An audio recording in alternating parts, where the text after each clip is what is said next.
आदिनाथ भगवान के पुत्र और इस काल के प्रथम चक्रवर्ती सम्राट भरत, क्या उनका वैभव था, क्या यश था, क्या कीर्ति थी, क्या जबरदस्त उनकी शक्ति थी। और संसार के सारे देवी देवता और राजा भी जिनके सेवा में हाजिर रहते थे, पर इन सब से अलावा सच में क्या उनकी कमाल की भक्ति थी और इन सारे सुख सुविधाओं पावर के प्रति अनासक्ति थी। एक ऐसी घटना हुई जब परमात्मा आदिनाथ भगवान को केवल ज्ञान की प्राप्ति हुई।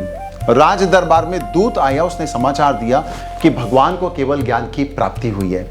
महाराजा भरत जो है अंदर से हर्षित आनंदित होकर के भाव विभोर हो गए।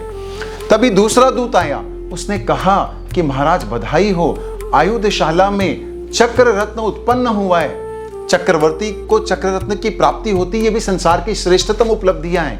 वो भी उसी क्षण समाचार आया। और फिर एक समाचार आया कि महाराज आपके प्रबल पुण्योदय से आपको पुत्र रत्न की प्राप्ति हुई है। अब ये तीनों इतने बड़ी अचीवमेंट, इतनी बड़ी उपलब्धियां, तीनों को सेलिब्रेट करना है, लेकिन पहले किसको सेलिब्रेट करें?